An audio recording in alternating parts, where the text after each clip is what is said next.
నమస్తే. ఈరోజే ఐటీ శాఖ మంత్రి లోకేష్ గారు వాట్సాప్ గవర్నెన్స్ అంటూ తీసుకొచ్చారు. అయితే భారతదేశంలోనే ఇది మొదటిసారిగా లాంచ్ చేస్తున్నటువంటి ప్రోగ్రామ్ అని చెప్పుకోవచ్చు. అయితే ప్రతి ఒక్క సెల్ ఫోన్లో వాట్సాప్ ఉంటుంది.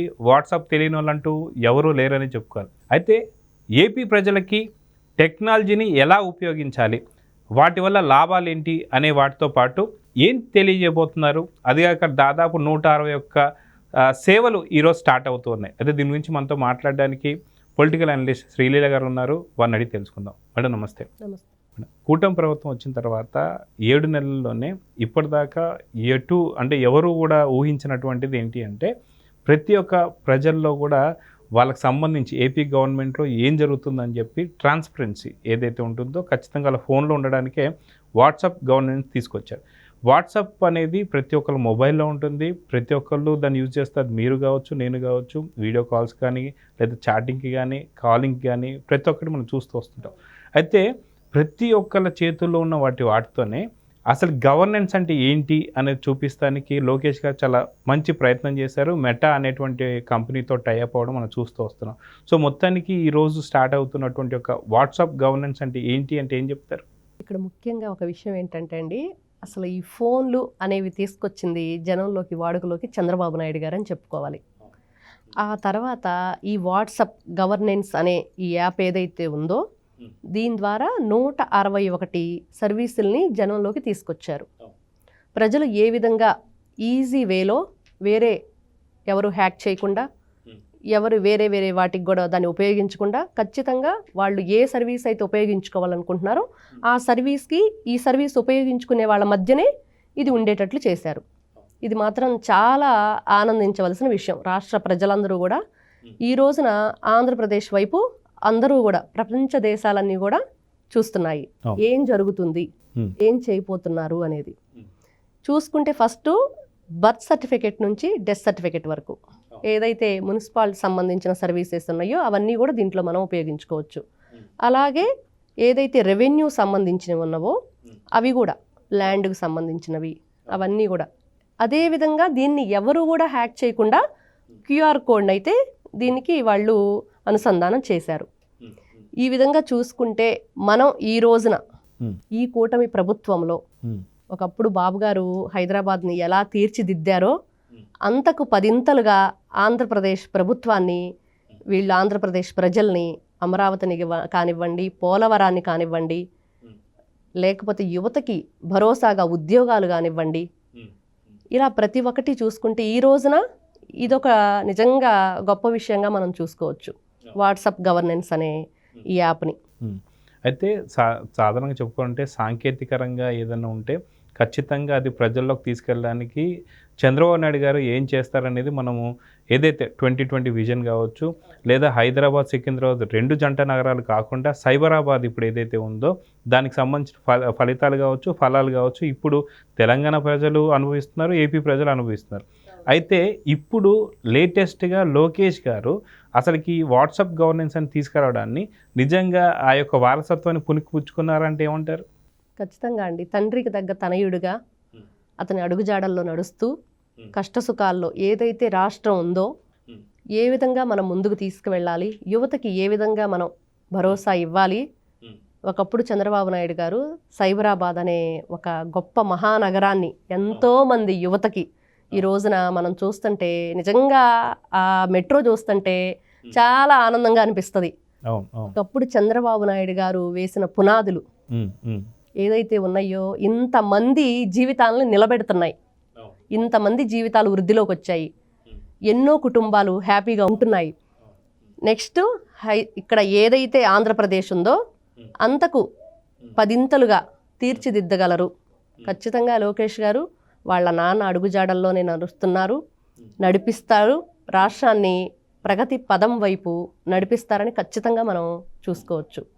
అయితే సాధారణంగా మనం చూసుకుంటే ఏపీ గవర్నమెంట్ అనగానే జస్ట్ వచ్చి 7 నెలలు మాత్రం అవుతుంది కాబట్టి గత హయాంలో ఉన్నటువంటి ఒక వైసీపీ సంబంధించి ఏం జరిగింది, ఎలాంటి అభివృద్ధి పనులు జరిగాయి, లేకపోతే ఏది తీసుకున్నా సరే వాళ్ళతో పోల్చుకోవడం అనేది సరే కామన్ అనుకోవచ్చు.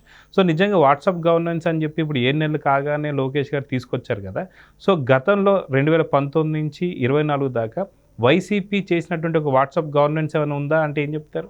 ఉంది, వాళ్ళు తీసుకొచ్చింది కూడా ఉంది. కాకపోతే ఈ రోజున లోకేష్ గారు ఏదైతే వాట్సాప్ గవర్నెన్స్ అనేది తీసుకొచ్చారో ఈ రోజున ఇదంతా కూడా జనాలందరికీ కూడా ఉపయోగంగా ఉండేది. కానీ వైఎస్ఆర్సీపీ ప్రభుత్వంలో వాళ్ళైతే ఏ వాట్సాప్ గవర్నెన్స్ తెచ్చారు అంటే గోరంట్ల మాధవ్ ఫస్ట్ వాట్సాప్ అంటే అతనే గుర్తొస్తాడు. ఎంత భయంకరమైన దృశ్యాలను చూడకూడనివన్నీ కూడా చూయించేసి అతను ఒక పోలీస్ ఆఫీసర్గా, ఒక ప్రజలు ఎన్నుకోబడిన మంత్రిగా పదవిలో ఉండి వరస్ట్గా బిహేవ్ చేసి న్యూడ్గా వీడియో కాల్స్ చేసిన వ్యక్తి గోరంట్ల మాధవ్. అలానే ఈ రోజున తగ గొంతెత్తి అంబా అంబా అని అరుస్తున్నాడు అంబట్ రాంబాబు. అతనేం తక్కువ తినలేదు. సుకన్య గంట అరగంట అనుకుంటూ అతను అలానే చేసిన వైనం వాట్సాప్లో. ఇంకొక వ్యక్తి చూసుకుంటే ఎవరైతే ఉన్నారో ఎమ్మెల్సీ అనంతబాబు, అతను ఒక దళిత డ్రైవర్ని చంపి అతన్ని డోర్ డెలివరీ ఇచ్చిన వ్యక్తి. అసలు అతను అతనిది భయంకరమైన వీడియో కాల్స్ అతనివి. వీళ్ళు ఇప్పుడు మాట్లాడుతున్నారు. వీళ్ళు తెచ్చిన గవర్నెన్స్ ఏంటంటే ఇదనమాట. అయితే మీరు చెప్తుంటే నాకు ఇంకొక పాయింట్ కూడా గుర్తొచ్చింది. ఏంటి అంటే ఏదైతే కాదంబరి జత్వానికి సంబంధించిన ఇష్యూలో కూడా కాదంబరి జత్వాన్ని అరెస్ట్ చేసి అక్రమంగా బంధించి కుక్కల విద్యాసాగర్ కూడా వీడియో కాల్స్ కూడా మనం చూసాం. అది కూడా వైసీపీకి సంబంధించి ఆవిడే రికార్డ్ చేసి ఆవిడే స్వయంగా చూపించింది. ఇదిగో ఈ ఫోటోలో ఉన్న వ్యక్తి నాకు న్యూడ్గా వీడియో కాల్ చేశాడని ఏ ఆడపిల్ల చెప్పుకోదు కదండి. దానికి కూడా వీళ్ళు వేరేగా మాట్లాడుతూ మళ్ళీ దాన్ని తిరిగి ఏదైతే టీడీపీ ప్రభుత్వం మీదే రుద్దాలని చూస్తారో తప్పించి వీళ్ళు మీరు రెడ్ హ్యాండెడ్గా దొరికిపోయారా బాబు అన్నా కూడా మేము ఒప్పుకోం, మేం కాదు, చీ అన్నా తూ అన్నా ముఖాన ఉమ్మేసినా కూడా తుడిచేసుకొని మాది కాదు మేం కాదు అనే పరిస్థితి తప్పించి ఏ రోజు కూడా వీళ్ళు చేసిన ఈ తప్పులను ఒప్పుకోరు. అలాంటి వైనం ఈ వైఎస్ఆర్సీపీ ప్రభుత్వం. వీళ్ళు తెచ్చిన వాట్సాప్ గవర్నెన్స్ ఏదైనా ఉందంటే న్యూడ్ వీడియో కాల్స్, బూత్ మాటలు, అమ్మాయిలతో మాట్లాడటం, అసలు అవి భయంకరంగా ఉంటాయి అన్నమాట. చెప్పుకోవాలంటే పిల్లలు కూడా ఆ వీడియోలు చూడలేని విధంగా వీళ్ళు పరిపాలన జరిగింది. ఇంకో పక్కన చూసుకుంటే దువ్వాడ సీను కావచ్చు, దివ్యల మాధురి, వీళ్ళకి సంబంధించి తిరుపతిలో చేస్తున్నటువంటి ఒక రీల్స్ కావచ్చు, ఇవి కూడా వాట్సాప్లో ట్రెండ్ అయ్యాయి. సో అప్పట్లో గతంలో చూసుకుంటే రోజా గారు కూడా అసలుకి ఏం తినాలి, ఎంత తినాలనే వాటి గురించి ఆవిడ. సో అంటే అసలుకి వైసీపీకి సంబంధించి ప్రజలకు చేసిన మంచి ఏంటి, మేలు ఏంటి అంటే ఏమని చెప్తే టెక్నికల్గా ఏమన్నా చేశారంటే ఏం చెప్తారు? ఏమీ చేయలేదండి. వైఎస్ఆర్సీపీ ప్రభుత్వం ఏం చేసింది? వాళ్ళు ఎంతసేపటికి ఎలా దోచుకోవాలి, ఎలా దాచుకోవాలి. అసలు మరీ ఆ దువ్వాడ సీను అనే వ్యక్తి, ఆ మాధురి అనే ఆవిడ, దివ్యల మాధురి అనే ఆవిడ అసలు బరి తెగించినట్లుగా అసలు ఎక్కడా కూడా ఆవిడ వాణి అనే ఆవిడ ఉంది కదా, ఆవిడ బయటకు వచ్చి చెప్తుంది కదా, చెప్తున్నా కూడా ఎవరు వినటలేదు. వాళ్ళిద్దరూ కూడా అసలు మేము పూర్వజన్మలో విడిపోయిన ప్రేమికులు అని పబ్లిక్గా వచ్చి మాట్లాడుతున్న వైనం. మరి అట్లాంటి వ్యక్తుల్ని జగన్మోహన్ రెడ్డి ఎందుకు ప్రోత్సహిస్తున్నాడు? ఇంకా ఈవిడ ఉంది ఎవరైతే రోజా ఉందో, అసలు ఆవిడ ఎలా మాట్లాడిద్దో, ఆవిడ మాటలు, ఆవిడ వెక్కిరింపులు, ఆవిడ విధానం ఏది కూడా ఆవిడ అంతే. ఈ జగన్మోహన్ రెడ్డి ప్రభుత్వం అంతా కూడా ప్రజలకి చేసింది ఏమీ లేదు. ఇతను కూడబెట్టలేదు, ప్రజలకి కూడు పెట్టలేదు. ఏం చేశాడు? అన్నా క్యాంటీన్ నిర్దాక్షిణంగా మూపించాడు. 5 రూపాయలకి అన్నం పెడతంటే ఈయనకు వచ్చే నష్టం ఏంటండి? అక్కడ అన్నా క్యాంటీన్ అంటే ఎన్టీ రామారావు గారి పేరు కనిపిస్తుంది, అది కనిపించకూడదు. ప్రజలు నువ్వు ప్రజల కోసం పనిచేసే వ్యక్తి అన్నప్పుడు 5 రూపాయలకు ఫుడ్ పెడితే ఇతనికి ఏంటి ప్రాబ్లం?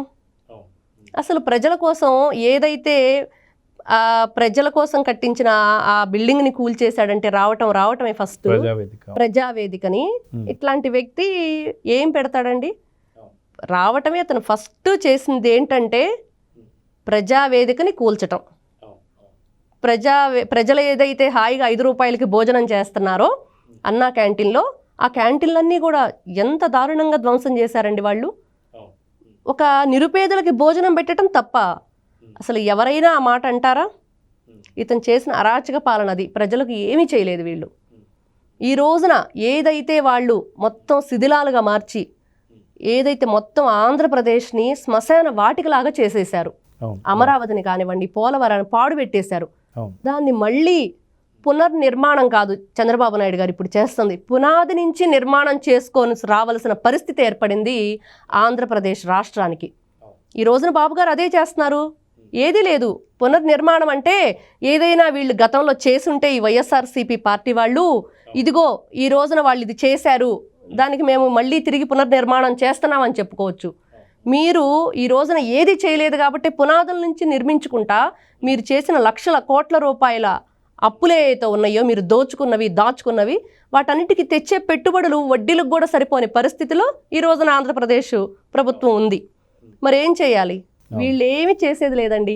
వీళ్ళకి వాట్సాప్ గవర్నెన్స్ అన్నా కూడా అర్థం కూడా తెలియదు. ఏంటి మేం చేసిన వీడియో కాల్సేనా అదే చేస్తారా అని అడిగే రకాలు వీళ్ళు. అదొకటే తెలుసు వీళ్ళకి. వీడియో కాల్స్ చేయటం, చాటింగ్లు చేయటం, రీల్స్ చేయటం, నోటికి ఏదొస్తే అది మాట్లాడటం. కానీ ఈ రోజున ఐటీ విద్యాశాఖ మంత్రి నారా లోకేష్ గారు ఏదైతే ఈ వాట్సాప్ గవర్నెన్స్ అనే యాప్ని ప్రజల్లోకి అందుబాటులోకి తీసుకొచ్చారో నిజంగా ఇది అభినందించదగ్గ విషయం, ఆనందించదగ్గ విషయం. ప్రజలందరికీ కూడా ఇట్లాంటివి ఎన్నెన్నో విధాలైనటువంటి గొప్ప గొప్ప అవకాశాలు తీసుకొస్తూ వీళ్ళందరినీ కూడా ప్రగతి పదం వైపు నడిపించాలని అందరూ కూడా కోరుకుంటున్నారు. సో చూద్దామని ఖచ్చితంగా చాలా చక్కగా వైసీపీకి సంబంధించిన వాట్సాప్ గవర్నెన్స్ అంటే ఏంటి, ఇక్కడ లోకేష్ గారు తెచ్చిన వాట్సాప్ గవర్నెన్స్ అంటే ఏంటి అనేది ఏపీ ప్రజలందరికీ కూడా సుస్పష్టంగా అర్థమయ్యేలా చెప్పారు. సో చూద్దాం జరగబోతాం. నమస్తే. Please subscribe to Leo News for more videos.